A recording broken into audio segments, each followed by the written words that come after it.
You're listening to Geeks Unleashed. A podcast that covers what's current in the world of pop culture. I'm Mark Brassington, and I'm in London. And I'm Jasmine in Texas. Hello, welcome to Geeks Unleashed. This is episode 61. If you are not already subscribed, you can find us at Geeks Unleashed everywhere, including your favorite podcast platform. Remember, 5-star reviews help us get found by more listeners, so please rate and review Geeks Unleashed on Apple or Podchaser. And I'm Mark, and I'm, of course, joined by my other co-host from Texas, Jasmine. Yeah, hey. Is it like, I feel like you're going to go, yeehaw! You know, you give me way too much like hillbilly credit. I don't have that much hillbilly in me. Where's your cowboy hat? I don't have one, actually. We are not that rural, okay? I live in the 4th largest city in the nation. So no, we do not ride horses to work. So in the big cities, then they have horses and carts. Okay. Well, talking of rural, this week's reviews are Master of the Universe Revelations Part 1 from Netflix. We'll also be highlighting the 1983 He-Man Master of the Universe cartoon, as well as some of the other He-Man cartoons as well. Man, we're going all in on He-Man. So this is your one and only spoiler warning. If you have not watched part 1 of Masters of the Universe on Netflix, you might want to pause this and come back, because we cannot talk about the other cartoons without spoiling everything that happens in this first 5-part episode arc on Netflix. So fair warning. Before we jump into any news or anything else, like, I couldn't believe it at the beginning of the week when I saw the Army of the Dead's already getting a prequel. I know. And it's coming out this year. I feel like that was moving way fast. Like, that was just such a surprise. When that trailer dropped, though, I was like, flipping heck. I was like, yeah, it looks really good, right? It looks so good. I was like, the only thing I was like, I wish it wasn't a prequel. I was like, oh, I love that it's a prequel, because Dieter was actually one of my favorite characters in the movie. What I mean is, I wish he'd have survived. Like, I wish, because that's the one thing I hate about watching prequels, knowing that he's gonna die. Like, it takes away any, like, because you know that he'll survive the film. Like, you'll know that he'll survive Army of Thieves. Yeah. So basically, Army of Thieves trailer dropped, which is a prequel to the Army of the Dead on Netflix, and it's going to follow Dieter and a whole bunch of new characters set around the early stages of the zombie invasion in Las Vegas. That I don't believe is going to be covered in any other detail. They show a little clip on some TV set or something like that. But other than that, it's basically a heist film. So where you had Army of the Dead, which was a heist film and a zombie film, this is going to be, on the surface, looks like a heist film. However, it's Zack Snyder, so I'm sure there's other things. Yeah, there's going to be other crazy shit in here. The cast looks amazing, and Netflix, they don't like to let you know too much in advance when these things are coming out, so it's some point this year. Likely holiday time, so sometime between Thanksgiving and Christmas would be my guess. Yeah, we'll have to see. We'll obviously watch it, of course. It looks great. We'll have to somehow find the ability to do an episode. If they drop it on us, maybe we'll throw you an extra one or something. We'll see. And Nathalie Emmanuel's in it, so I love her. I know, when I saw her, I was like, oh, it's so good that she's in that. So especially after Fast 9, I was like, she's one of the best people in Fast 9 now, or in the Fast franchise. So. So this week's Versus, which normally gets a lot more traction. We drop it everywhere. Well, actually, no, I don't ever put it on Twitter, or I don't really often put it on Twitter, but it gets a lot more traction on Instagram. It seems to always, definitely helping this week. So Bugs Bunny versus Roger Rabbit. So Roger got assassinated. Yeah, and I love Roger Rabbit, I really do, but I don't know. When you're comparing the hybrid animated / live action bunnies against each other, I mean, Bugs Bunny just has like almost a 50-year head start on Roger Rabbit. So how could you not give it to Bugs? I voted. I think Roger's a lot more crazy. They both got elements of crazy, but I feel like Roger's more insane. Nah, Bugs takes him hands down. Like, to me, it wasn't even a contest.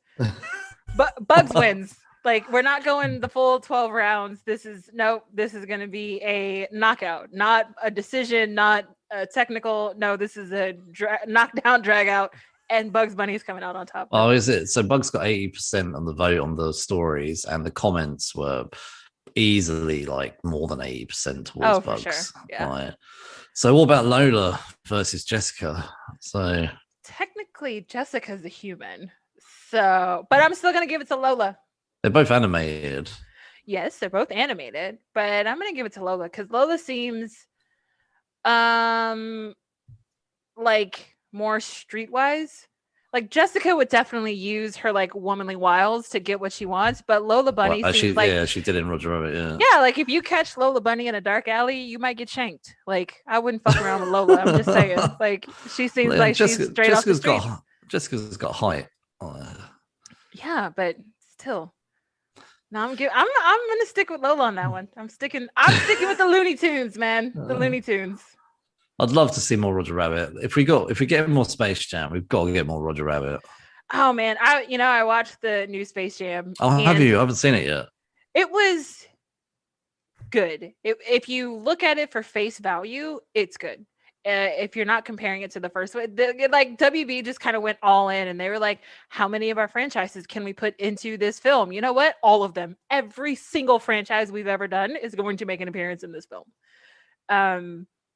But LeBron was, say what you will about Michael Jordan, but like Michael Jordan was the GOAT back then, right? Like he had the same kind of attitude that he has on court, where it was just kind of like, screw you guys, like I'm the star of this show, give me the ball and I'm going to win. Whereas the story this time around was a little bit more like, hey, if your kid is showing an interest in something, maybe you should pay attention to what your kid is interested in versus you pushing your kid into something that you think they should be doing, which was a nice message. But LeBron is just not, he's fine, like in stuff on HBO, like The Shop, where he's just talking shop with his broskies, but like LeBron acting, not so much. He's not that great. But again, like, I mean, it's Space Jam. Like, come on, like, yeah, Space Jam. It's not Gone with the Wind or so I enjoyed it because I thought that they did a really good like upgrade as far as technology goes, and the players that they put in. I really love that they actually had WNBA players as part of the Goon Squad this time, so that was really cool. I mean, I enjoyed it, like especially as a basketball nerd. Like I grew up watching the NBA, and so anytime I get to see that crossover into my love of movies, it's a win-win for me. My plan is to watch that new Space Jam. Oh yeah, I don't know when. Oh no, we'll watch it. Like I think your girls would like it too. No, I want to watch it. There's a few family films that have come out. Like Jungle Cruise came out today, but which we'll watch that as well. And I think Cruella was the last sort of family film. I remember. Is Jungle Cruise on Disney Plus? Yeah, the Premier Access one. Okay. I've not watched it though, but I will watch it. But Cruella, like I said to you, was brilliant. That's probably about the best family film I've seen this year. You should definitely watch that. I need to. But no, honestly, Cruella's so good. But I always sing anything with Emma Stone's praises. And Cruella should be off of the premiere by now, right? It should be on regular Disney Plus or not yet. I don't know. Because Raya and the Last Dragon took a while. I think it took like 3 months, so I might have a little bit more time to wait on Cruella. Yeah. So should we jump into some news? Speaking of House of Mouse, Scarlett Johansson has filed a lawsuit in Los Angeles Superior Court against Disney, citing breach of contract for the simultaneous release of Black Widow into theaters and onto Disney Plus. So according to the Wall Street Journal, her suit claims, quote, Disney intentionally induced Marvel's breach of the agreement without justification in order to prevent Ms. Johansson from realizing the full benefit of her bargain with Marvel. So what that basically boils down to is Scarlett negotiated her salary for this film on the premise that the film would be a theatrical release. Now, say what you will, and no one knows what that actual contract looks like, but in Hollywood terms, theatrical release does not mean simultaneous release. So I am sure she was under the impression that that meant this was going to be a theatrical film, not a also released on streaming film. So she's basically suing for loss of wages is kind of what it boils down to. And you know what? I'm not mad at it. I can't blame her. Disney's response is to be expected. Their response basically flat out says, quote, there is no merit whatsoever to this filing, end quote. And then they go on to say, which I thought was a terrible thing to include anyway. They go on to say that the lawsuit is especially sad and distressing in its callous disregard for the horrific and prolonged global effects of the COVID-19 pandemic. Really? So now you're going to blame Scarlett Johansson blaming COVID for you not keeping up your end of the bargain? I don't know. I think Scarlett probably was like, you know what? They killed me off in the main series. We always knew Black Widow was going to be a one and done for me. So she's got nothing to lose. Like, she already knows that she's not coming back to this Disney franchise. So might as well just put everything on the table. And it's Disney. They've got, basically they can print their own money.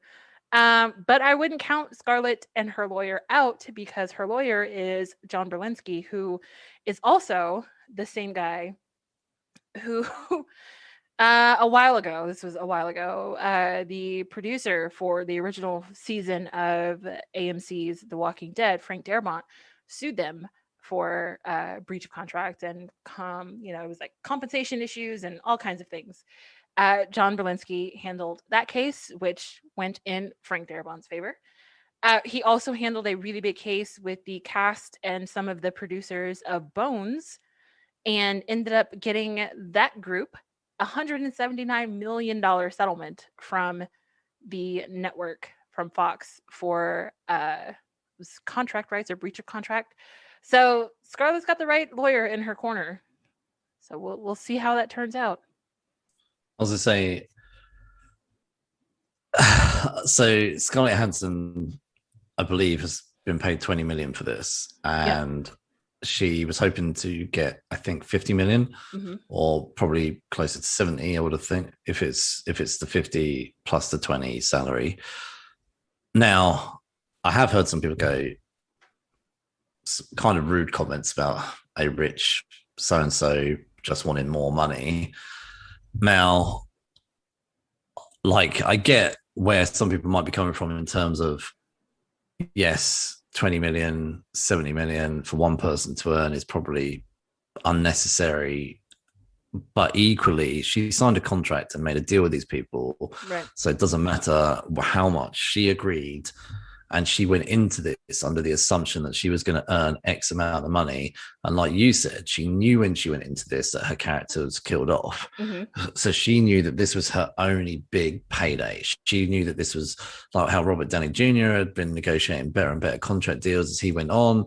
She knew that this was her only movie. So she obviously wanted to reap the benefits of that.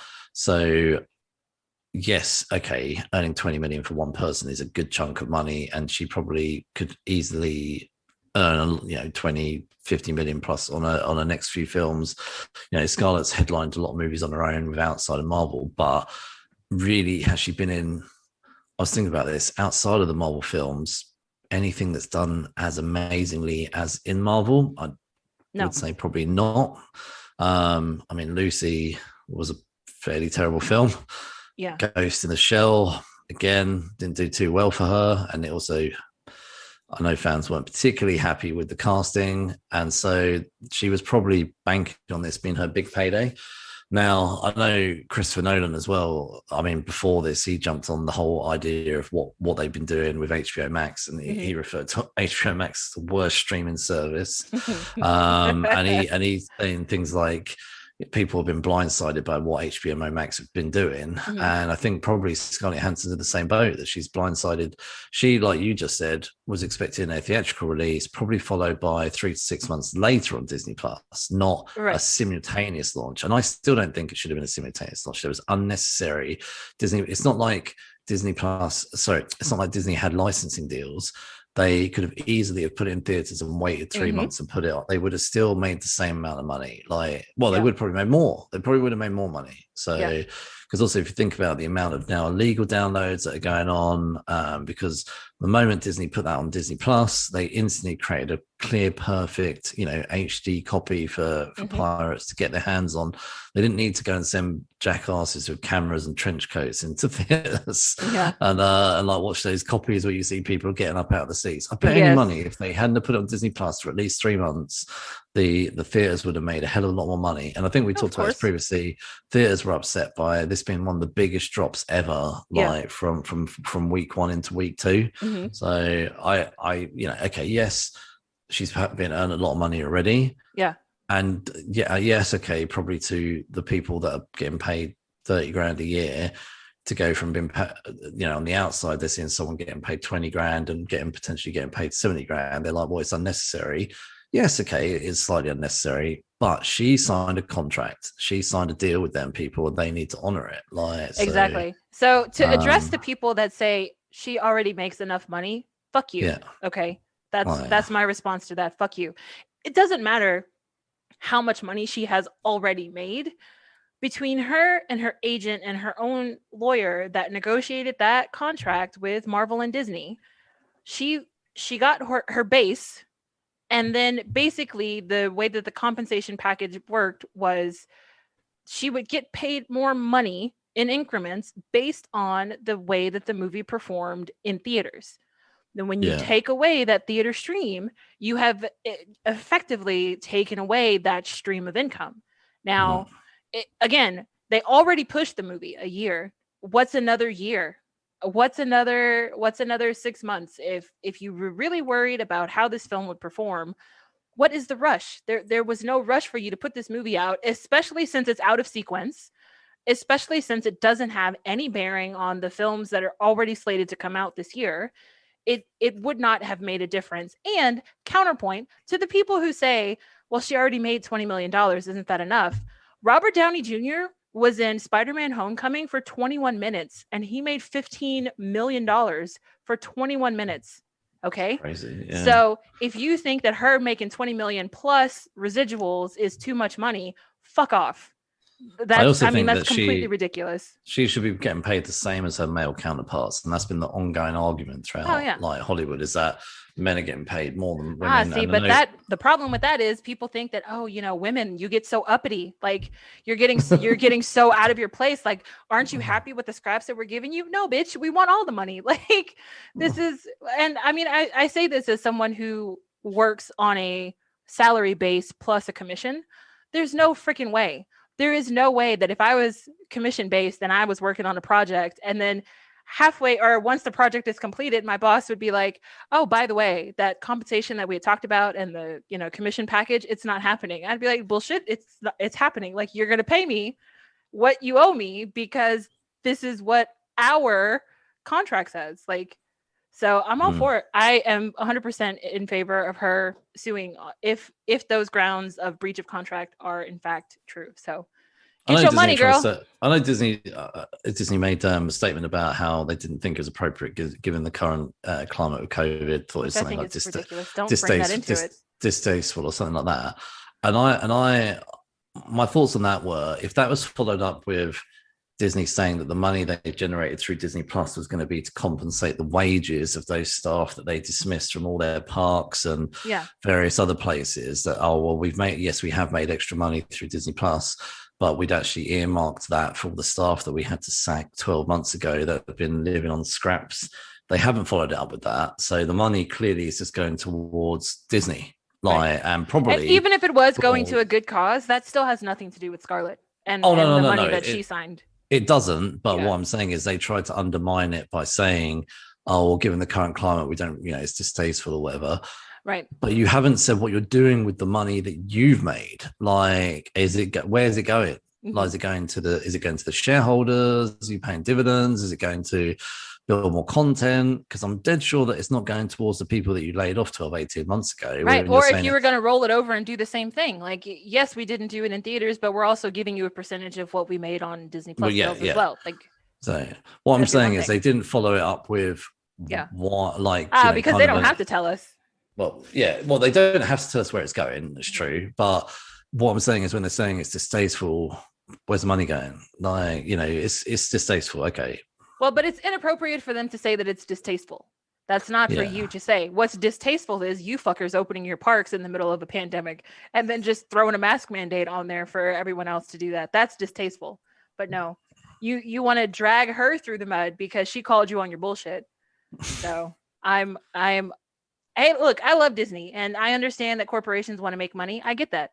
But obviously, this lawyer saw something in this case that he thinks is winnable. This does not, to me, sound like one of those bullshit lawsuits that it's just like, oh, I hurt my neck and I'm going to sue you because you made me look sideways too fast or something.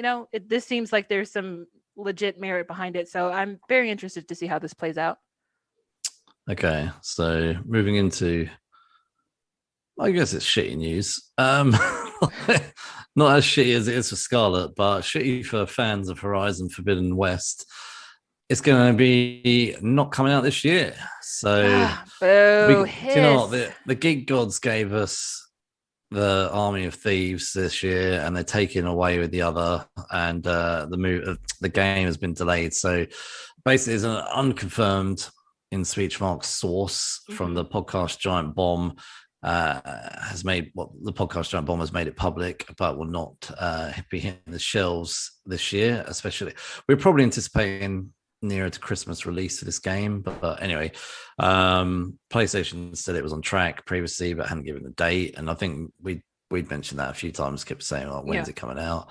And if anyone knows, Horizon Zero Dawn is like one of my favorite ever games. Like, as a kid, it was Sonic the Hedgehog. Then it became the Tomb Raider franchise. But as an adult, actually, The Last of Us, the first Last of Us, I still haven't played the second one. And I have it though, but I still haven't played it. But I love Horizon Zero Dawn. It's such a good game, like, honestly. So I've been so looking forward to the second one. Anyway, so it's going to have a PS4 release and a PS5 release. I assume this delay is maybe because they don't want to make another Cyberpunk problem. Which I'm fine with. I would much rather these studios push a game back if it comes out day one ready to play versus if it comes out day one and I still got another 4 weeks of glitches and all kinds of things to get through while you're updating the game at the same time. So there's been 15 minutes of in-game play that came out earlier in the year. Did it look pretty good? Oh, it looks so good. It looks so good. If anything makes me want to get a PS5, it's to play this game on it because the landscapes just look phenomenal. When that came out, I was like, that game must be coming out soon. They can't be released. They can't be releasing this. Yeah. And the game not be ready to play. Like, I wonder though if it's because they're having so many logistics issues getting PS5s into the hands of consumers. Like I think it's probably like they're pushing this back. They're probably still working on the game, but also they don't have enough consoles to play the game on. I mean, plenty of people still have their PS4s, but what better way to promote your PS5 than with a beautiful but if you release it on PS5, you can probably sell that for the prices of games now are so ridiculous, but they'll probably sell that on PS5 for between £70 or £80. Of course, which is just nuts. I remember when I used to have a PlayStation 2 and 3 or even a 1, you could get games between 20 and 40 quid, brand new. And now they're double the price. Insane. $70 day one. Insane. Yeah. If I honestly wouldn't sleep. Well, I would sleep, but I would still be pretty annoyed myself for spending £70. I bought that original Horizon Zero Dawn on sale. Yeah, me too. I got it in the PS4 store. I think I got that game with the DLC that came with it. The Forbidden Wilds or the Frozen Wilds? Frozen Wilds. Yeah, Frozen Wilds for $6.99. PlayStation was having a hell of a deal. I was like, yeah, digital. I'll take a digital version of this game for $7. I only get digital if it's a really good deal. Otherwise, I will buy the disc. And I do like the digital because you don't have to get up if you're just, if you're flipping between games. But if you're just playing the one game, stop being lazy, get up and put the disc in. But a lot of the time now, you can get good secondhand games on disc. So yeah. Anyway, we'll be back in a moment.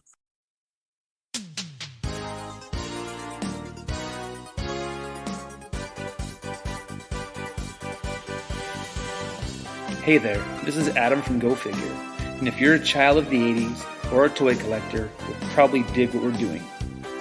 Each week, we look at a toy line from the past, find some toys from that toy line that could use some help, and we'll walk you through the steps how to take them from the garbage bin to the display case once again. We have a lot of fun and rescue a lot of toys. So go over to YouTube, type in Go Figure, and come check us out. All the magic that flows through Eternia starts here. And it's going to be all mine. Let this be our final battle.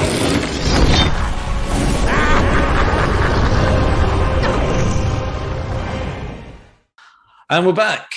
So before we jump into our main event, we're going to highlight the history of the Master of the Universe. So He-Man and the Master of the Universe was originally a 1983 cartoon that ran to 1985, which consisted of 2 seasons and I believe it was 63 episodes. It was produced by Filmination and based on the Mattel's toy line, Master of the Universe. It starred a variety of actors who did more than one role. So John Irwin was Prince Adam / He-Man, and Ram Man, Beastman, Faker, Webster, Whiplash, and a few others. Alan Oppenheimer was Skeletor, Cringer, Battle Cat, Man-at-Arms, Merman, Buzz-Off, Roboto, and a few others as well. So Skeletor was everyone. Yeah. There's obviously a few people in here. Lou Scheimer was he was credited as Eric Gundam. Okay. So he was Orko, King Randor, Stratus. I love this. Manny Faces. He was loads of other people like Lizard Man, Mechanic. Yeah, Trapjaw. I love Trapjaw, honestly. So Linda Gray played Tila, Evil Lynn. That must have been weird, like having conversations with yourself sometimes. Queen Marlena, and played every woman in the sorceress of Castle Grayskull, and a few other. Basically, the women were done by Linda Gray, yes, and He-Man was done by John Irwin, and Skeletor pretty much did everybody else. So, and talk about like an abuse of power. Like, hey, we're doing this ensemble cast TV show. It's animated. We got 5 voice actors, and between the 5 of you, you're voicing 47 characters. Go. So, followed by the spin-off series She-Ra, Princess of Power, came out in 1985 to 1986. That lasted 93 episodes. That was a rebooted series. Sorry, a rebooted series also followed called She-Ra, Princess of Power, which was on Netflix. That came out in 2018 and it finished in 2020. So for those who don't know, She-Ra is Adam's twin sister. She lived on the other side of Eternia. And of course, Mattel and Filmination decided that they'd get more money by making another show. So more figures, yay! Anyway, the New Adventures of He-Man was another spin-off. So just to highlight, actually, the 1983 series went into syndication and actually was repeated all the way until like 1988, along with the movie release, which we will talk about separately. Anyway, the New Adventures of He-Man came out in 1990, ran to 1991. That again was He-Man and Prince Adam, voiced by Doug Parker. And this story is very different to the original Master of the Universe. It's basically He-Man is brought to the future to somewhere called Primus, which doesn't seem to really, from what I can understand, have any links to Eternia. Not really sure about that too much. And anyway, Skeletor, voiced by Campbell Lane, he also goes to the future because basically these idiots basically go back in time. So I've seen the pilot. It's basically these 2 morons get sent back in time to get He-Man, and He-Man's brought to the future. It lasts for 2 seasons again, and it doesn't end with He-Man going back. It does end with Skeletor sort of flying off into space, and then He-Man sort of standing around laughing with all his new friends. It's basically a new cast other than He-Man and Skeletor. So do you want to highlight the 2022 version? So the 2002 version was also He-Man and the Masters of the Universe. This one actually was pretty good. Once I started watching like the first episode, I wound up watching like 6 episodes and I was like, okay, seriously, I really need to do something else right now. But this one, to me, I think it sort of explained some things a little bit more. So I went back and rewatched a lot of these after we had already watched the Netflix series. And rewatching this one, I felt like this the 2002 series sort of gave the best background into like the characters that we come to know in the new Netflix series. So that was really appreciated. Like Skeletor was an actual being before he got his skeleton face, but also his like skeleton face has a very eerily similar origin story to like Joker, because he got acid on his face that turned him into a skeleton face. I don't know. Anyway, of course, cartoons, right? Like anything's possible. So this cast again, Mark Aikson played Fisto and Chedzar. Kathleen Barr was Evil Lynn. Lisa Ann Bealey as Tila. Don Brown as Evil Seed. Gary Chalk as Duncan, Man-at-Arms and Whiplash. And Cameron Clark as Prince Adam and He-Man. So basically it's some of the same cast as that 1991 series, which was pretty interesting. But again, that one was a little bit more fun to watch. The animation got a bit of an update. He-Man does not have his perfect Edna mode bob anymore. He actually has like a decent haircut in that version as well. But again, interesting backstories there. So I really kind of enjoyed watching that one. Yeah, I think with the 2002 version, it kind of they kind of flesh out, like give actual an origin. So actually, let's go back and talk about the 1983 version before we obviously jump into our main event. So the 1983 version, we clearly have not watched every episode before this episode. For our episode of the podcast, we watched a couple of episodes. So we watched the pilot, another episode, and I watched sort of the finale as well. The finale, yeah. But more just so the first episode is kind of, I felt like to me it was like a guidebook rather than a real episode, because it was a real intro.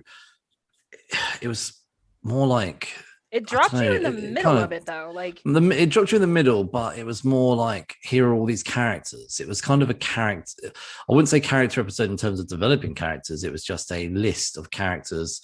And probably, again, it probably was more like, okay, well, we've got a bunch of toys coming out, so let's just do the first episode where we tell all the people who these characters are. So I didn't really love the first episode, but I thought it was good in terms of introducing you to everybody. One of it was kind of cool though, because I've not watched it for so long. Honestly, probably not watched it for 20, 30 years. But seeing that intro with He-Man in front of Castle Grayskull and he's holding the sword. I have the power. And all that sort of electricity stuff coming out of him, and then he points at Cringer, who becomes Battle Cat. I was like, oh, this is cool. But I completely forgot, though, that the end of every episode ends with a... oh, my God. Like a thing. Like they are so sweet.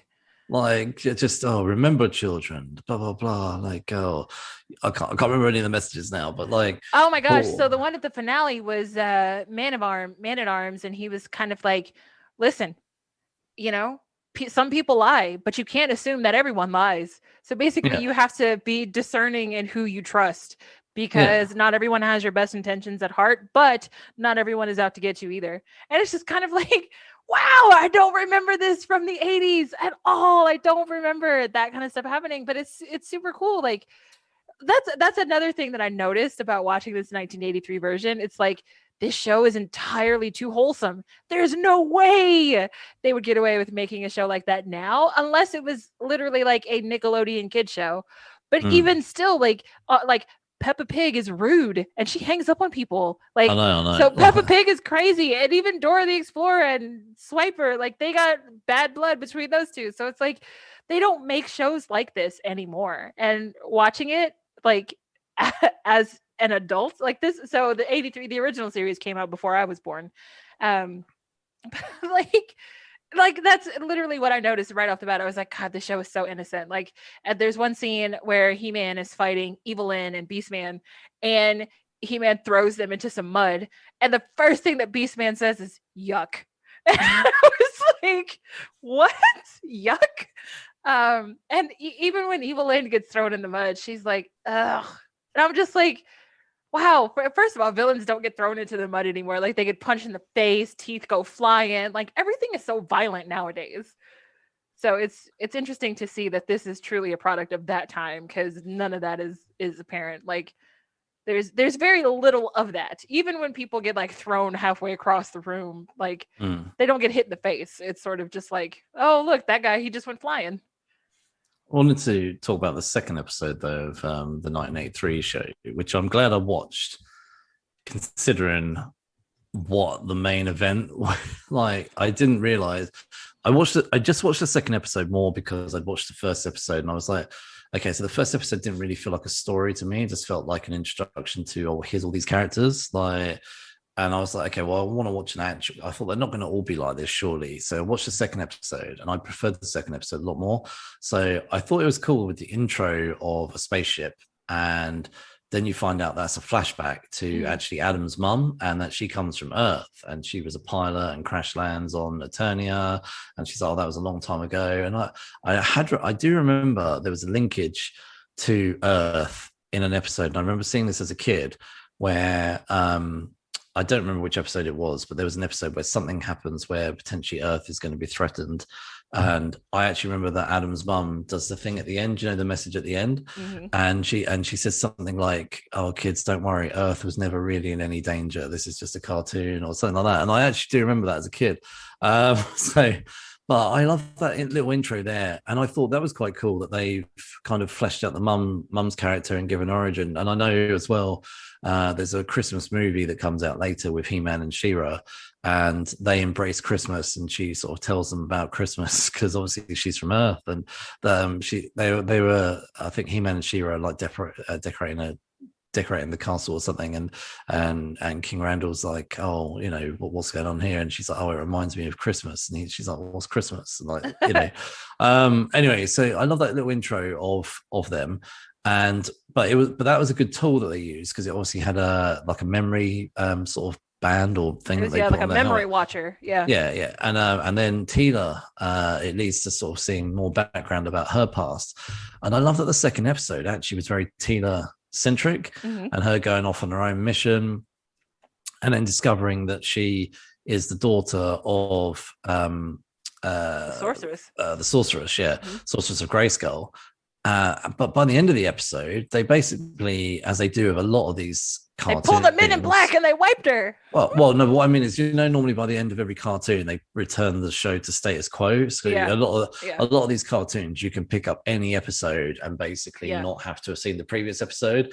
And again, probably why they syndicated it for so long, because you could just literally just jump on any episode. And although they may probably reference things here and there, there's never, with a lot of these things, ongoing storylines like you see nowadays, like with Revelations. So like that thing there where they just undid her memory, I was like, that's a really big thing that they've just introduced, and then and I'd forgotten all about this. So she's the daughter of the sorceress, and that's just completely brushed under the the rug. And He-Man goes completely along with it. Yeah, no worries, I won't tell her, blah, blah, blah, whatever. And it rides off on Battle Cat. And I was fairly enraged, to be honest. I was just like, you've just given sort of the main female lead a really good backstory, and then you just like completely undone it. Yeah. To be honest with you, I think it was something they probably introduced too early in the 1983 series. They probably should have introduced, maybe they should have teased it a little bit more, and then brought it out, like, I don't know, in episode 30 or something, but then spent time exploring it. But I know in these sort of 80s cartoons, they never really used to do too much ongoing story. I remember Thundercats had some ongoing elements, but it was all like, you had the overarching theme, like you knew Skeletor was always trying to get this sort of power and yada yada yada, but like it was never what we have now. Like they told very serialized things. Like you said, you could jump in at any point and be fine. Cartoons definitely got better though as they went on in terms of ongoing stories. I definitely would say that. Like even the New Adventures of He-Man, which came out in the 90s, like that had an ongoing story and had an actual end where Skeletor flies off into space. When this show ends, He-Man the Master of the Universe, it's just a normal episode. There's no real big thing that happens. So when I watched the finale, I was like, okay, it just ends. Yeah, exactly. I know in that last episode, he believes that he's killed someone and throws a sword down a cliff. And I was like, oh, wow, is this how it ends? I was like, kind of like He-Man just decides to quit being He-Man, but he, in the end, they uncover that Skeletor tricked him and he didn't really kill someone, and gets his sword back and kind of jumps back into action. And I was like, oh, okay. Like I kind of, I kind of thought, because obviously I knew that I deliberately watched these before I started watching Revelations, and I knew that Revelations was a follow-on from the 83 series. Mm-hmm. So I was like, okay, so is this how it's going to pick back up? He finds out that it was a trick or something, but no, it doesn't really. I know it's meant to be a follow-on. I guess it's almost like a follow-on, but not really, because you know, like you just said about the very first 83 series, you just get dropped straight into it.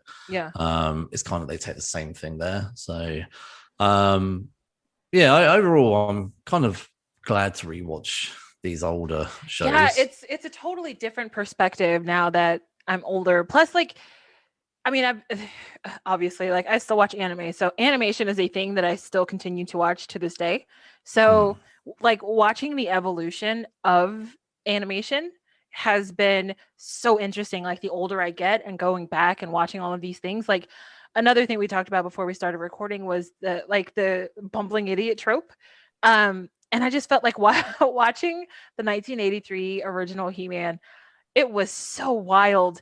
You had so many characters that kind of had that Dudley Do-Right feel, like bumbling idiots. The good guys were all really clumsy and just really slow on the uptake. All the villains are super nasally, which I thought was an interesting, like, intonation for the villains to have. And all of the women were ridiculously breathy. It was just, it's so funny to just compare what was the norm back then to the kind of stuff that we have now. And it's, I mean, they're not even in the same universe. I think preparing for this episode, watching some of the 83 series, some of the 90 series, and then some of the 2002 series, like seeing the evolution of animation. And then before we jump into the 2021 series, the evolution of animation has just been so incredible to see, but also the animation of storytelling in general. Right. Like, you can see that they're, as the shows are going on, they're not treating in like idiots. So in the 83 series, they're definitely writing it for for a very young group, audience. But they're right. So I think in some parts they're writing it for them, but then in some parts they're writing it slightly above them. Yeah. But generally it is kind of aimed at somewhere between 5 and 10. And it's not really caring too much if it's more towards the 5 part.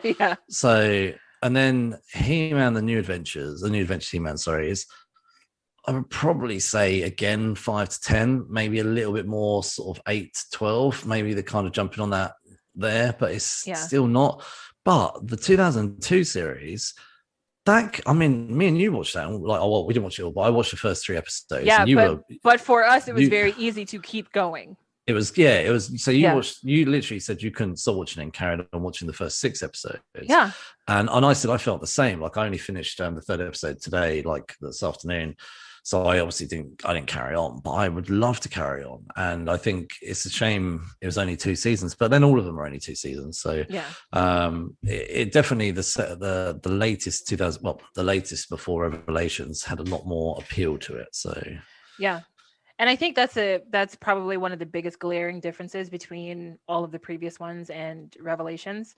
There were a couple of jokes in Revelations that I was like, these are adult jokes, almost in the way that Pixar movies always make adult jokes. But even if you're a kid, you can still kind of enjoy the film, even if you don't get the jokes. And you can definitely see that is sort of a theme that this new He-Man Masters of the Universe kind of takes on.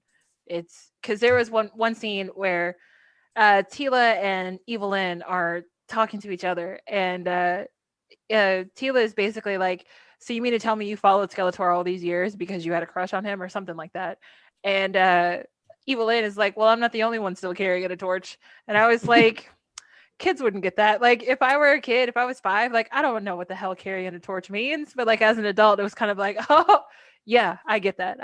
You tell her, Evelyn. That's a bit like what they do with The Simpsons, because they write Simpsons for 2 audiences. They write Simpsons for children and for adults. So like, adults can watch The Simpsons and get jokes. Like, I remember like watching an episode of The Simpsons where they were kind of doing like an aliens homage I forgot the name of the dog in The Simpsons. What's this called?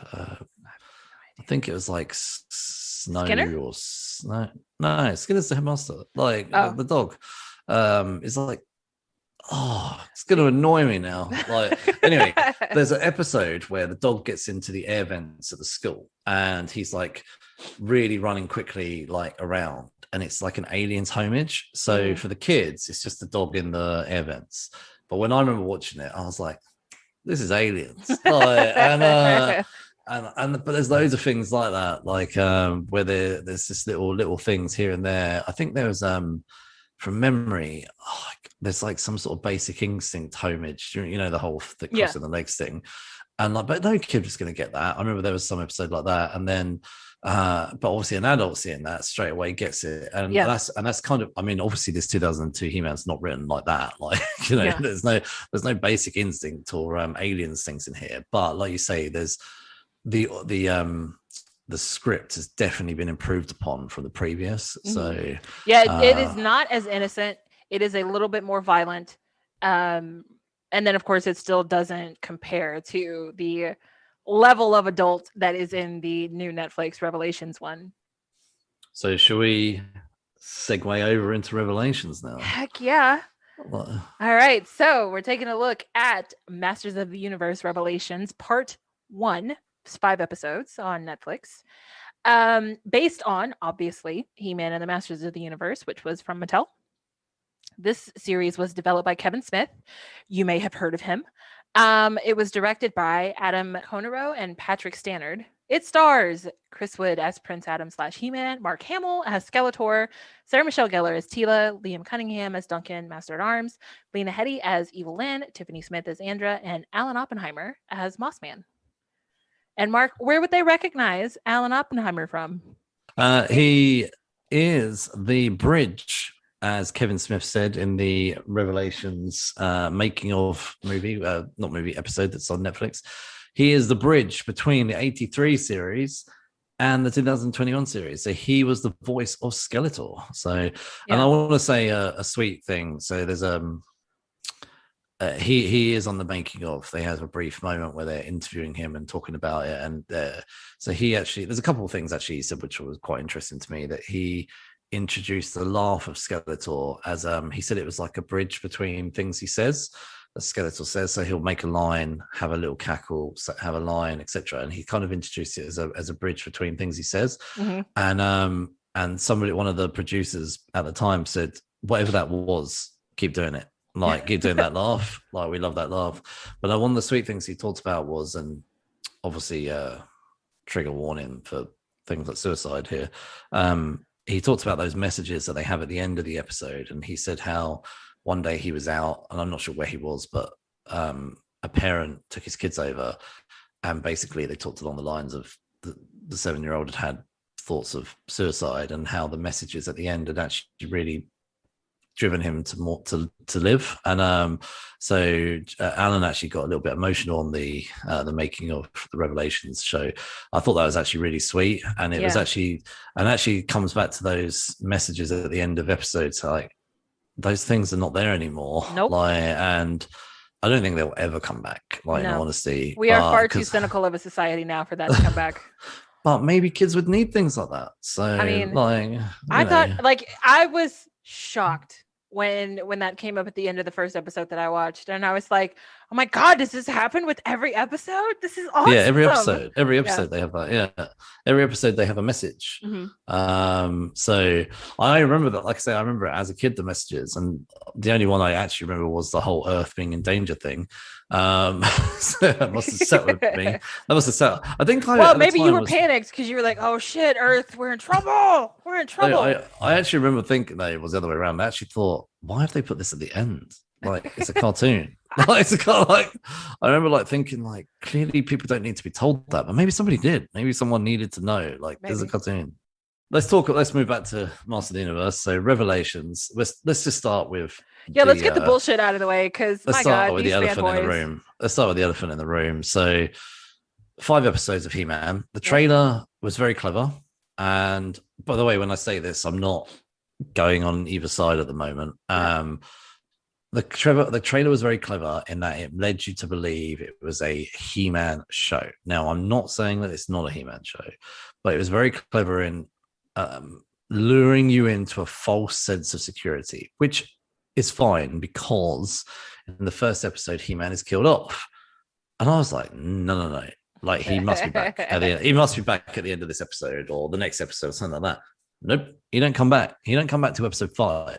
So although we see flashes of him and memories throughout the in-between episodes, this is not a He-Man show. This is a He-Man show on the front. Yes. It's a He-Man show in terms of legacy and world building and stuff like that. Now, this is part 1. Yes, thank you. This was always touted as part 1. There was never any confusion before they ever released a trailer. When they announced the series, they said part 1, 5 episodes, drops first. And Kevin Smith has already said that they're done scripting episode 10 and they are done animating episode 8. So we are not too far away from part 2. So what's happened is what's happened is people have gotten in their feelings, and by people I mean fanboys, and basically they're like, this is not a He-Man show. So let's I'm just bringing up Rotten Tomatoes to start with. Average audience score is at 36%. The bucket is fallen over. Yikes. So, however, critics have been behind this show. Not too much audience speculation. It has been bombed basically by unfortunate fanboys who have not liked the show. So, not at the moment. I'm not jumping into my opinion here. I'm just stating what the facts are. So basically, fanboys, maybe fangirls, I don't know. People, human beings have bombed the site. So the reaction to this has been fairly negative by fanboys and potentially girls. I don't know about the girl bit. So I just want to include everybody, and so like it could be all fanboy and girl. But there are plenty of people can be terrible. Men, women, you can all be terrible. It's fine. Yeah. So anyway, the reason for this is due to the lack of He-Man in said He-Man Part 1 show. So obviously it's difficult to make an assessment on an entire show when you split it into 2 parts. Now, I do have a thought on that, and that is Netflix could have really done with maybe dropping the second part fairly quickly after part 1, or at least saying when part 2 is going to come out, a bit like they do with everything. They say a rough period of time. But at the moment, we don't even know when part 2 is coming out. Right. So, we have no clue. And sometimes do you know what would have been awesome is if they'd have dropped part 1, say like last week or whatever, and then part 2 like a week later. That I think would have been cool. Yeah. So, or even with the Indune Chronicles, which they did something very similar where they did a part 1 and a part 2, but they told you when part 2 was coming out, like you knew that it was going to be 5 months later. There's nothing at the moment. So anyway, so the fanboy reaction is due to the lack of He-Man. However, I don't know what different people's opinions are. So I think it's down to 2 things. It's one, because of if you look at the said trailer, it was giving you the assumption that it was a He-Man and Skeletor sort of rivalry show. Now, so that is the reaction because He-Man's not really in it, or is it reaction because it's what becomes a female-led show in the terms of Teela takes on essentially the lead character role? So it could be a combination of both. People just peed off that they've got into a show expecting He-Man and they actually have the massive lack of He-Man. But equally, it could be people that just don't like a female-led show. I don't know what people's thoughts are. I think it's probably a little bit of both. So Kevin Smith has never been one to shy away from giving his opinion. So he's released a statement, and I'm going to kind of read this here. So he said, I know what a fan base reacts like when they don't get the thing they grew up watching. You think I'm gonna be the fall guy for that? If I'm involved in a thing, it's going to be true to what it is. It's going to be true to the franchise. So I believe that people are only seeing part 1 here and not overall picture. So anyway, he goes on to say, I know there's some people that are like, hey man, this show's woke. Oh my god. Is it really though? I mean, let me carry on. And then he goes, I'm like, all right, great. So was the original cartoon, we're effing sequelizing, go watch it again. There are girls in every episode, deal with it. Anybody that's like, oh man, there's not enough He-Man or something like that, don't understand the show that he based it on. There were episodes where he lost the sword and never became He-Man. He wasn't He-Man, or it wasn't like He-Man always saved the day. His friends helped him, and that was the effing point of the show. Now, actually, what is the show called? Even in the 83 series, was called He-Man and the Masters of the Universe. Masters of the Universe. This show is just called Masters of the Universe. And that was the whole point, was it's He-Man and the Masters of the Universe. It's about his friends and his family and all that. They are the masters of the universe. It's not He-Man master of the universe. It's He-Man and the masters of the universe. And he is right. So to go back to what we said about the 83 series, how the episode was very Teela centric. Yes, He-Man does follow her along on the journey from behind and comes in at the end. Yeah. But that was a whole episode dedicated to Teela, her backstory. And yes, okay, I disagree with how that episode ended, but I equally think that show is kind of almost, so that particular episode I really feel actually was the foundation of these 5 episodes, right? But they were trying to show you that Teela was far better, like a better warrior and fighter, and just like all around had a better head on her shoulders than Prince Adam did. Like that is the freaking point. Like that was a whole, it's so frustrating that they just kind of, He-Man, shut up. So to jump into my thoughts on these 5 episodes in terms of the lack of He-Man. Now, unfortunately, before I picked this up, before I put it on, I'd started to hear controversy. I hadn't heard too much, but I heard a bit. And I wasn't deliberately not clicking on any articles, but I had seen a few comments about it being a woman and stuff like that. Like, and I was just like, what does that mean? Like, what are they talking about? Like, and so when I got in and they killed He-Man off straight away in the first episode, you go with the assumption of, well, of course they've not killed off the main character. Like, of course they've not. Like, and I was like, okay, so they've not killed. I thought they've not killed him off. And even as I watched episodes 2 and 3 and 4, which had like no He-Man in it other than flashbacks, I felt like at some point he was going to come back. So when they start on the journey to get the sword and build the sword and kind of return the magic, I thought, well, clearly He-Man's going to come back at some point. This is leading to his return. Yes. And I thought also, you've killed off Skeletor. There's no way you've killed off Skeletor and He-Man. So I thought, really, although they'd created an element of opposition through Revelations, that it's not Skeletor, like, or it wasn't a big enough bad. I know they'd created this whole, I'm sort of joking here, like Machine Empire type thing. I forget his name, the guy with the spinning eye forehead thing, like Tracklist. So, yeah, that's it. Yeah. To me, he had no scare factor. It was like a joke villain. It was kind of like the bumbling idiot thing. Yes. So, but again, they're kind of playing on the original formula of bumbling idiot villains. Yes. So I thought, there's no way you've got rid of Skeletor and He-Man. There's just no way. Like, you don't have a show without them. No. So I mean, it's not called Teela of the Master of the Universe, but I actually did not mind that Teela was the center of the show. Yeah. Maybe it may have helped if maybe we'd have had a longer first episode with He-Man before we jumped into a Teela-centric show. I actually really enjoyed the Teela-centric show. Like, I was quite on board with it.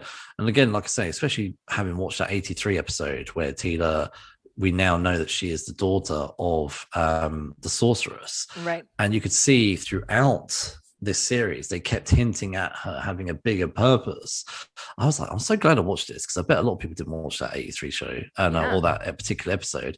So I was like, this is pretty cool to see the linking here between the two. And I mean, Kevin Smith, obviously clever man here. So anyway, what are your thoughts on sort of the fan reaction and actually the fact that they did tease it in the trailer, but then kind of gave you a different show? Because actually, a lot of the time, it's the opposite. They show you actually too much in the trailer. So this is one where the show and the trailer were very different. Yeah.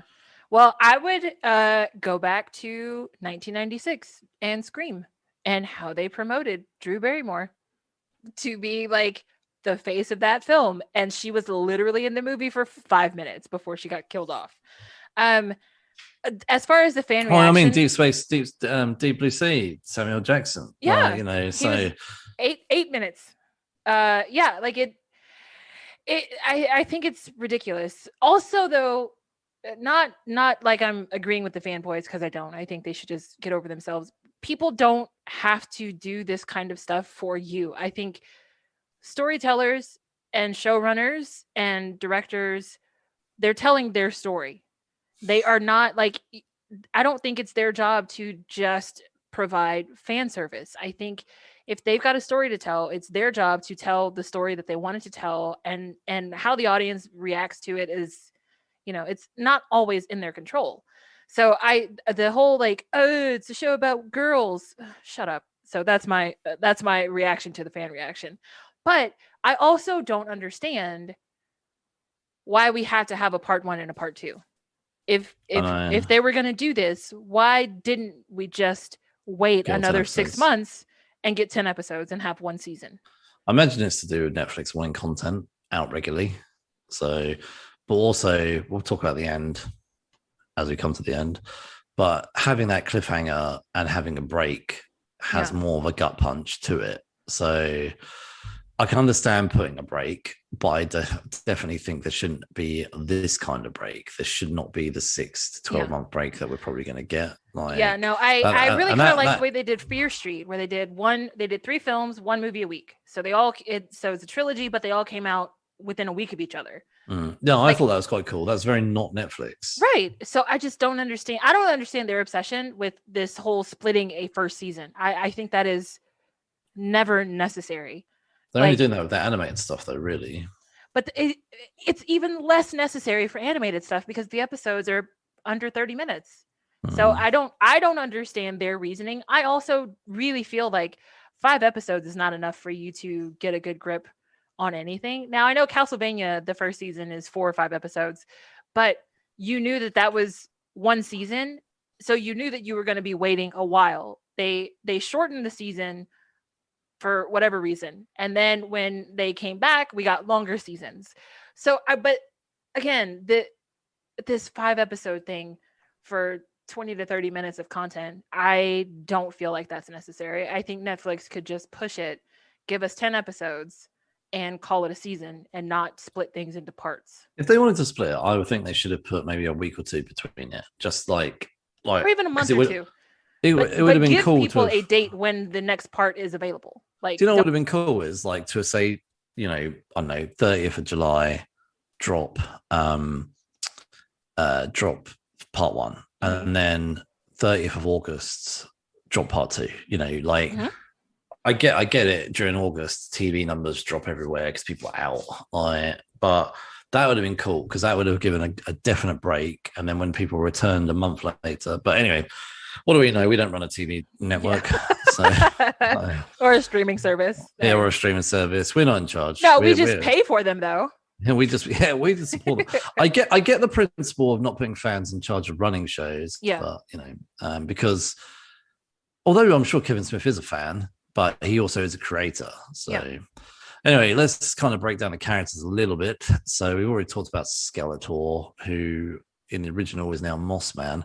But there's so many big names in this show. So like, even Kevin Conroy is like in 2 episodes of this show. So Chris Wood, though, like as Prince Adam and He-Man. So when in the making of it, it's quite funny that Kevin Smith interviews Chris Wood and he said, have you ever been killed off in a show like this before? And he went, well, no, I've definitely never been killed off in a pilot. So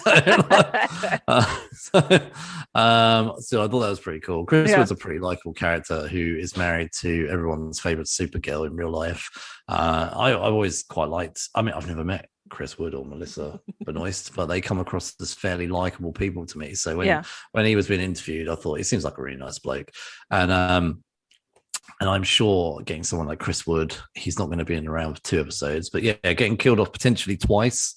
So I thought, though, when they brought He-Man back in the sort of heaven version of Eternia. Yeah. And I thought the fact that they said to him when he leaves heaven, or the heavens version of Eternia, ain't no coming back, man. there ain't no coming back. So basically, you die now. So, and that's what I thought was quite a good setup for when he does end episode 5 on the floor with blood coming out of him. I was like, no way. And I love that moment though, like when, and this is again what the fans have been wanting for 5 episodes, is He-Man to grab that sword and to put it in the air and say, for the power of Grayskull. Yeah. And then as he's saying it, I literally can believe suddenly he stopped speaking, and then there's like suddenly a massive stick through his belly, and Skeletor's standing there, and I was like, they've done it again. Yeah. I was like, they've literally pulled the rug from. How do you kill this man off in his own series twice? But also, like, the fans must have been going nuts. No wonder they were like going ape shit. Like, they probably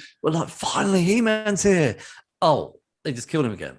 It's like, they clearly have not killed him. This is the Dewey death, from Scream. Yes. Like, this is like one of those deaths. In episode 6, he'll be fine. He'll be all right. Yeah. Actually, do you know what? Maybe he won't be fine in episode 6. Maybe it's again 5 episodes that he's not in. Maybe he comes back in episode 10. Maybe Teela's got to save the day again. So maybe Teela's got to grab that sword. So, but any money though, by episode 10 of part 2, that He-Man will be He-Man. I can put money on it. So, but also like his body stayed behind this time. So I think they're just going to heal him. Like they're going to take him to the sorceress. She's going to find, even though she gave her magic to Evelyn, like she's going to find another way to heal him. And the next part is literally going to be them chasing Skeletor. But Kevin Smith has also promised that people are going to get their He-Man Skeletor battle. So we're going to get a knockdown drag out fight. I am confident of that. Maybe actually let's talk about Evelyn. So maybe, because I was going to say maybe Evelyn will step in. So one of the things I really liked about this show was Nina Headley, and again in the making of, they make a joke with her about this being all new to her, being in castles and things like magic and dragons. She was like, oh yeah, absolutely, like this is all brand new territory for me. So I did not realize it was her. I'll be honest with you, the whole time I kept thinking, I recognize this voice. I was like, it's doing my head in. I can't think who she is. And then I didn't look it up, put the making of on. And I was like, oh, it's Nina Headley. Every time I don't think of her as Circe very often. I always think of her as the queen from 300. Do you know, I watched the first season of the Sarah Connor Chronicles, and that was the first time I ever saw her in anything. So have you ever seen that? No. Okay, so it's a Terminator TV series. Yes, I know, but I never, Oh, okay. So the first season I watched. I did not watch the second season, not because I didn't want to, not because I didn't like it, sorry. Life happened. And probably that's why it got cancelled. It only went on for 2 seasons. Probably other people. Shit, look what you did, Mark. Yeah, it wasn't just me. It cancelled. That one number would have put it over the line. So, can you imagine that if it literally did get cancelled because of one person? That would be horrendous. Anyway, but I loved Evelyn throughout this show. I love the fact that Evelyn teamed up with the sorceress and Teela. Teela and Evelyn form this sort of buddy relationship, even to the point where they're joking about their names, and she ends up, Teela's calling her Lynn and things like that, and it was like really cool just to see the whole team up thing. And at the end, unfortunately, when she decided to side with Skeletor and she said, I was just beginning to like you kids, I was disappointed, I've got to say. So I'm hoping that this is where you said a minute ago about the sorceress saving He-Man.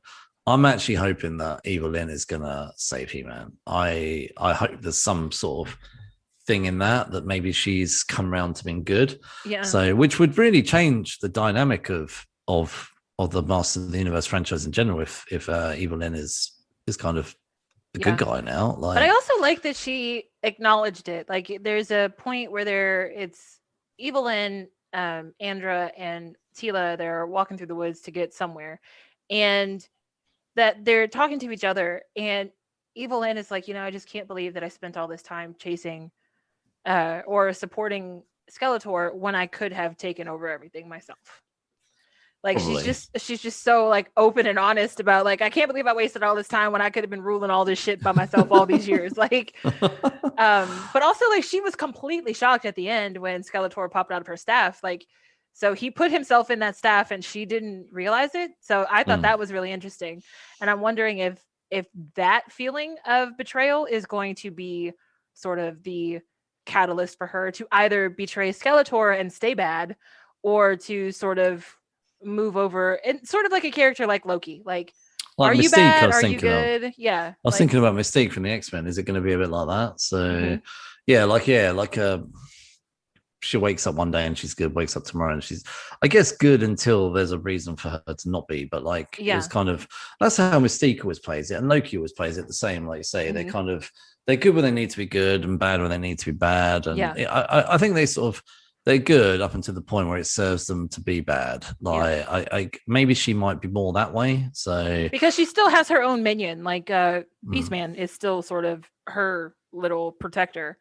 Not that she needs protecting, but that would be interesting. Actually, I think if it played out in such a way that she stayed quote unquote bad, but she was the one to bring Skeletor down, so then she becomes the new villain. Not that Skeletor goes away, but she would sort of become the new threat.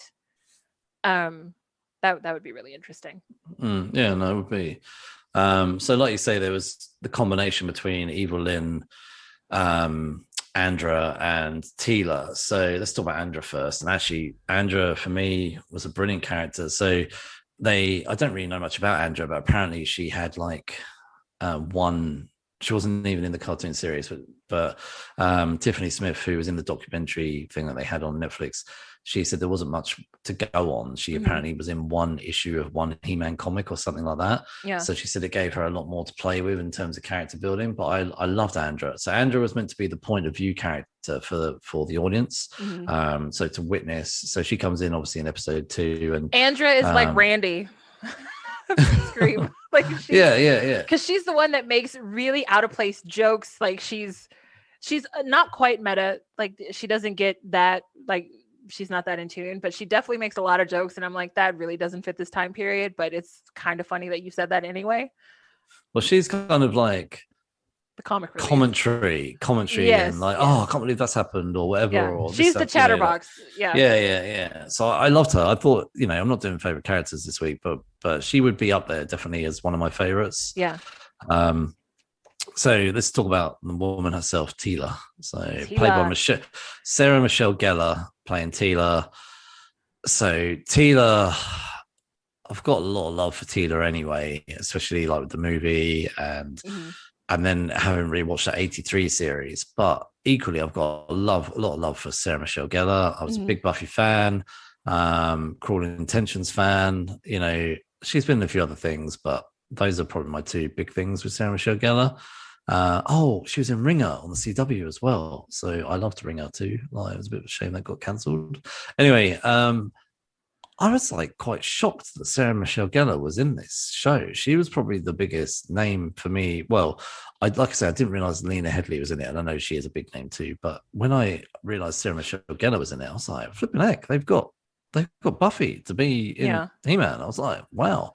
And so she's a woman who's experienced in playing these sort of badass females. And I mean, even she's from one side to the other. Cruel Intentions, she was kind of in speech marks villain. Yeah.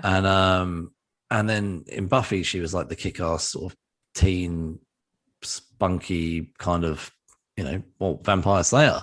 Yeah. And to give her the role of Teela, who from episode 2 is like really badass, side of her head shaved, sort of rolled over, and kind of decided to sort of reject the monarchy and calls herself like the new man of arms. Yeah, like she's like, I thought Sarah Michelle Gellar voice acting is obviously very different to physical, but in the actually in the documentary she talks about how she filmed the first episode in the studio, but the rest of the other 4 episodes she filmed at home, and her husband, who we'll all know, big heartthrob there, Freddie Prinze Jr., he created a studio for her at home. He soundproofed a room for her, and she said that when she was getting really into it doing the voice acting, she was kind of like shouting and punching and like punching the air and all this kind of thing. She said at one point she got so loud that all her kids ran up upstairs to see what on earth was going on. So I thought that was quite cool as well. So it was good. It's cool to hear about the enthusiasm. So like they're not just talking into a mic like, hi, I'm Tila, but they're actually like, I imagine like when I have seen recordings of voice actors, they tend to be standing, so I can imagine her like actually throwing her fists around and things like that. So well, you know, her husband does a lot of voiceover work too. He does a lot of video game work,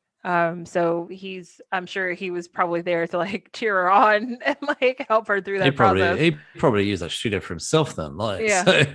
How many people now have got studios at home or offices at home? If you're doing voiceover work, I'm sure everybody at this point. Yeah, they're not going to need studios anymore. So, but yeah, no, I loved the whole story run of Tila. So as Tila's going throughout episodes 1 to 5, and like I say, before I went in, I heard about like I said, I didn't hear about it all. I heard just a few mentions about it's a woman. And like, I think what people were probably trying to say is it's a woman that's the center of the show.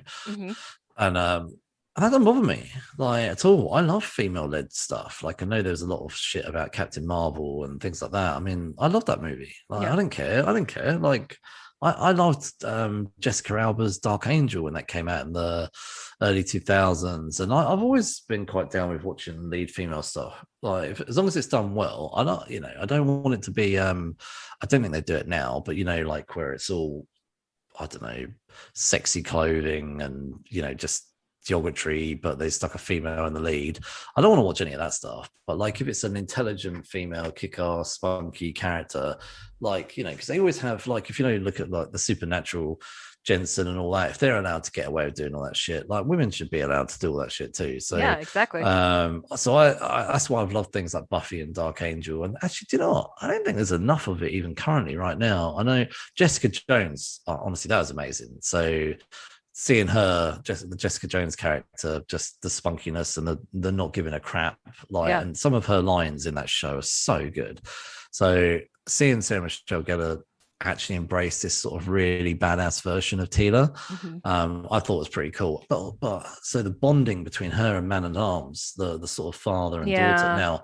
Now Man at Arms, as we know, and they didn't really go into it in this show, but isn't actually her biological father, but an adopted father. Right. And to see that bond between them was really cool. So Man at Arms actually is played by Liam Cunningham, also a Game of Thrones alum. Yeah. So Sir Davos. So they never acted any of those scenes together. We're never in the same room when they did those sort of father-daughter moments, which is actually, that must be quite difficult to do the emotional moment without your partner in the same room as you.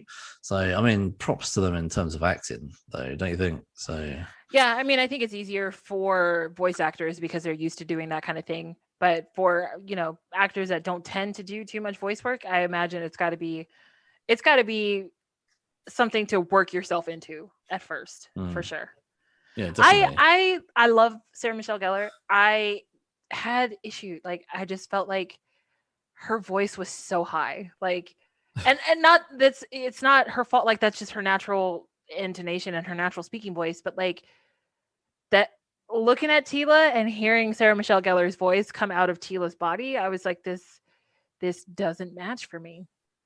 I know. I would probably say, because I could hear it was Sarah Michelle Gellar, that was the one thing that took me out. Where everybody else, I mean, even Mark Hamill was Skeletor, you couldn't tell it was Mark Hamill was Skeletor.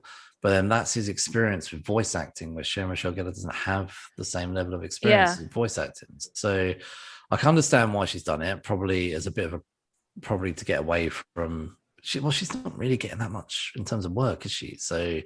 I imagine that the voice acting was a good segue to keep doing the work. I mean, if you look at, I was thinking about this actually, like Mark Hamill, and when he was on the documentary and Kevin Smith introduced him, he introduces him on the documentary as everyone's favorite Jedi, and I just thought, nope. Like, why have you done that? Like it's like when you see the Friends actors getting interviewed about something else, and they say, "Oh, And whilst you're here, can I just ask you about this thing on Friends? Well, and you can see their eyes rolling. Like, I don't want to talk about Friends. Yeah. Like, however, Mark Hamill took it very well in terms of actually when they said about the Jedi.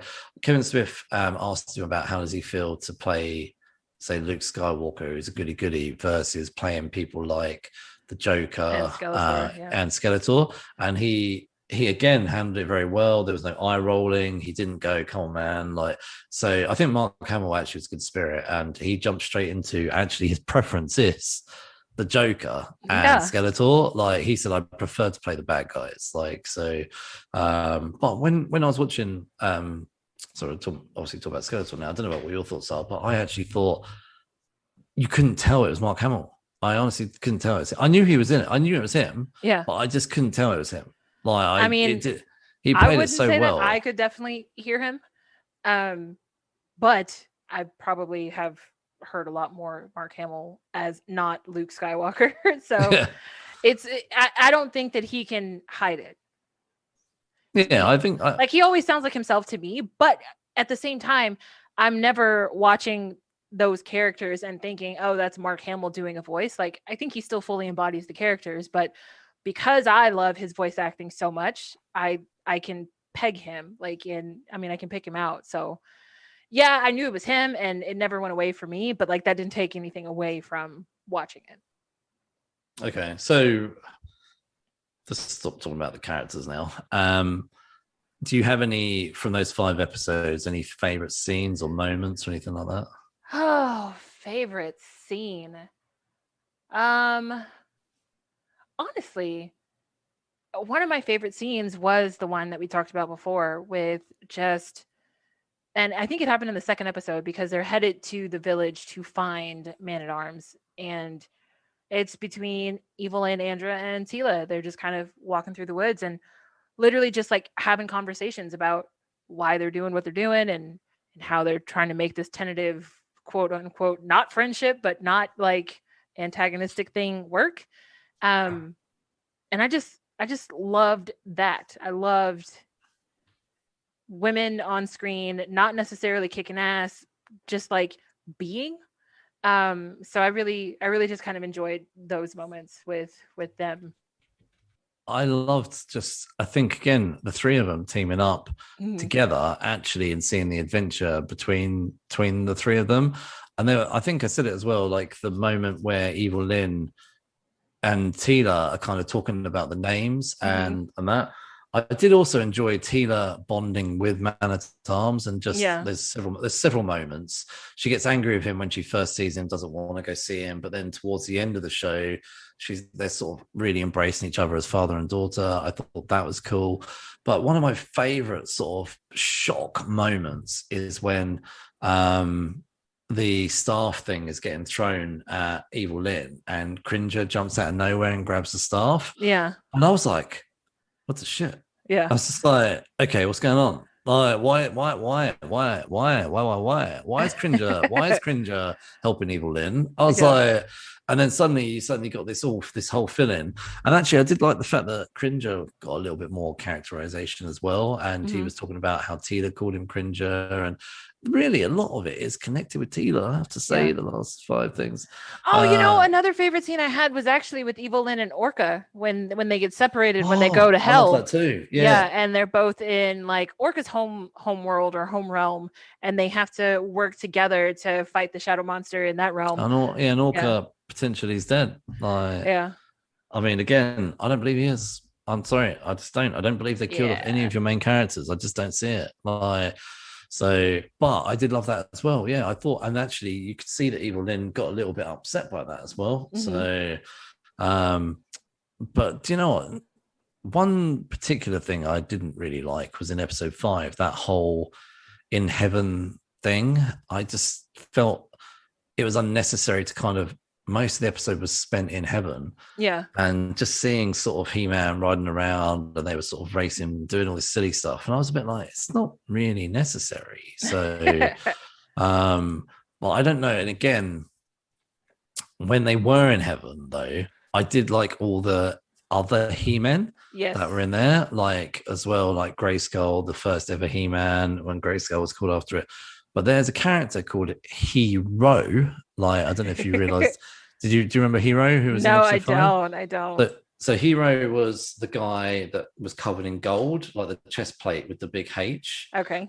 You know what I'm talking about now. So he was potentially going to have his own line of toys, and potentially a spin-off.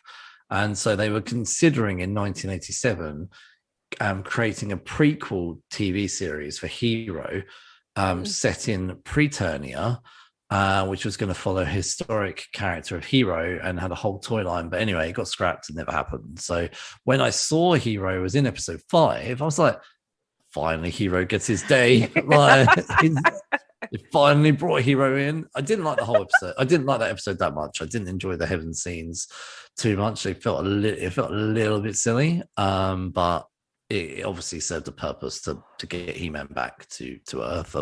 To Eternia. I loved that wild woman up in heaven that didn't speak the same language as everybody else. That she just kind of like throw out words and everybody would just like look at her. It's like, who is this chick? We talked about the structure already, but any sort of thoughts on, like, I know we've covered a lot about how we'd rather have the split, but anything about the actual structure of the 5 episodes that we've got? Could they have done anything differently? No, other than giving a full 10 episodes, full first season. I actually thought that the structure and the pacing worked really well. It didn't feel to me like they were ever giving too much information. And even at times it felt like, okay, we could have skipped that part. But overall, I really enjoyed it. And I enjoyed it to the point where, I actually had fun watching the older series after I had watched this one.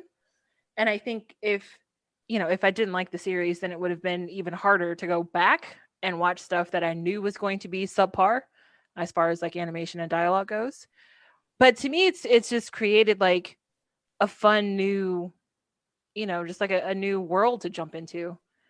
I agree. Like I think going back and watching it, I watched the originals before I actually did make I watched the 1983 one, and then I watched the 1990 New Adventures one first. Then I watched the Revelations one, and then it's only the last day or two I've gone and watched through the first 3 episodes of the 2002 version.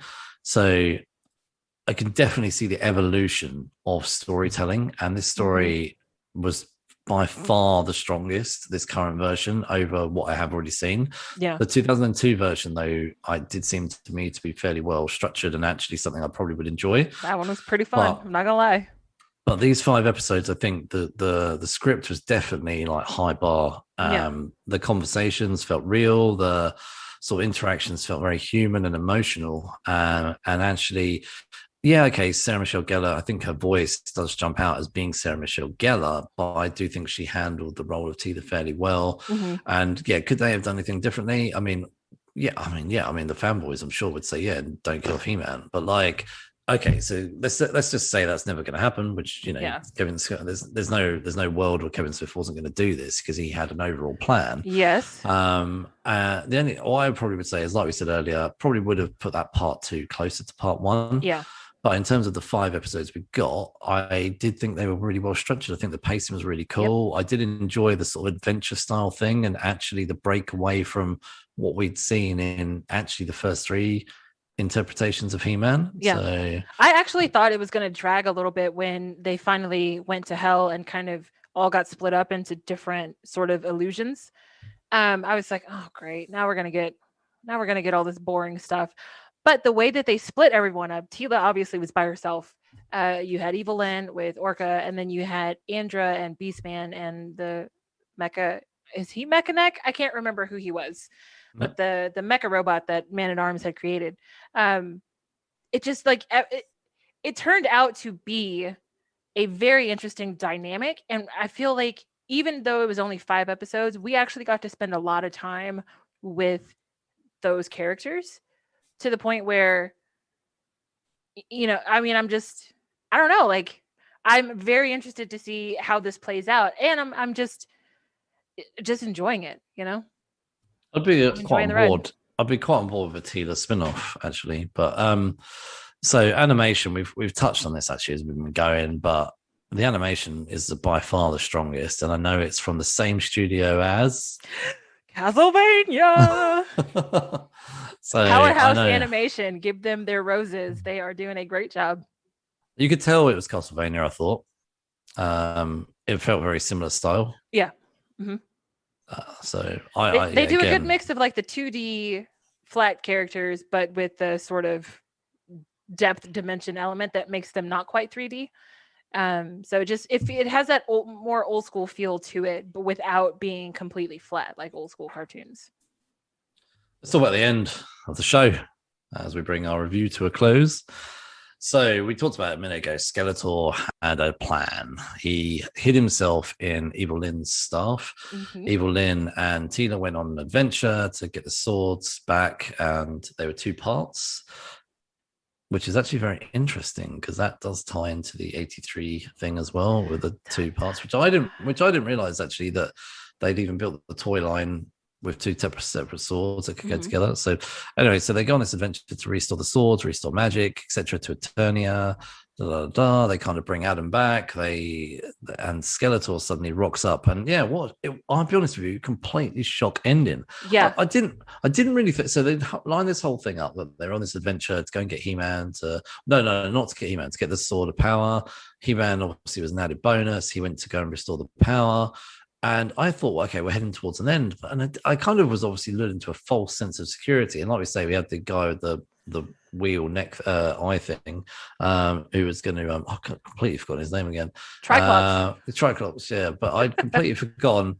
Like, I thought, if anything, he's going to be the kind of villain, which would be a bit rubbish. And that's, again, would have been rubbish. For He-Man to have gone up against him as the primary villain would have been, I don't know, disappointing. So actually, that was quite a cool twist, really, for Kevin Smith to have actually pulled the rug from under us. So we're kind of lured into that false security. He-Man's pulling out the sword.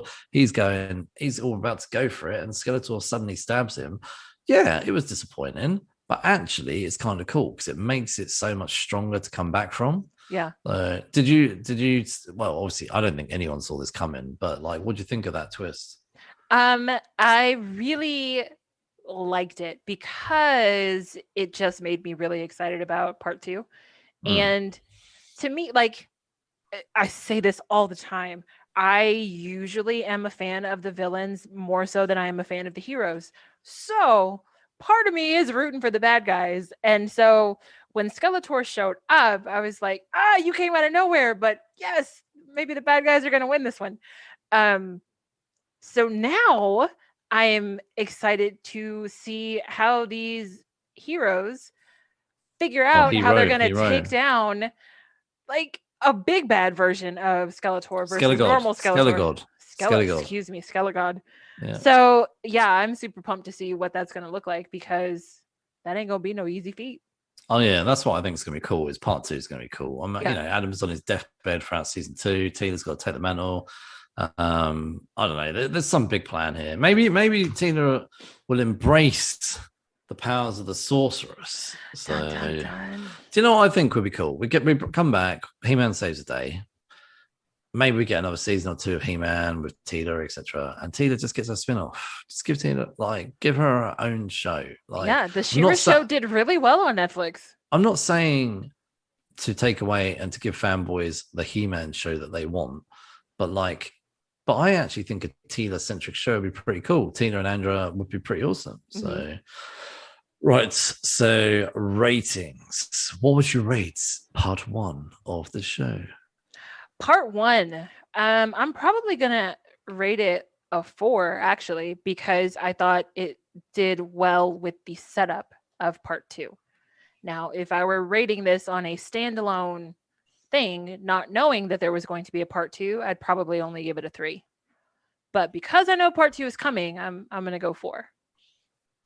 I think, obviously the way it ended, I mean, would be annoying if it got cancelled. So that might make you affect your grade of a cancellation. But I'd be happy with a 4. I think 4 is actually quite strong. I would be more keen once part 2 drops to maybe give it like a season review, but like a full an overall review of part 1 and part 2 together. But again, I say that because I know you can't pull them. Like they're supposed to be standalone, but like you really can't pull a part 1 from a part 2.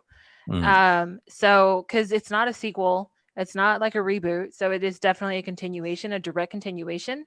So it seems hard to give it a proper rating, but yeah, definitely knowing that part 2 is on the way helps. Okay, so next episode is our 62nd episode. So episode 62 is going to be a banger because we're going to celebrate my birthday. Yeah! We're going to celebrate my 40th, unfortunately. Woo!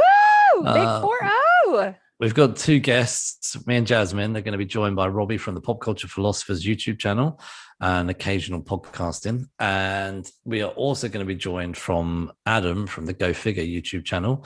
Adam tends to do a lot of toy repairs on his YouTube channel.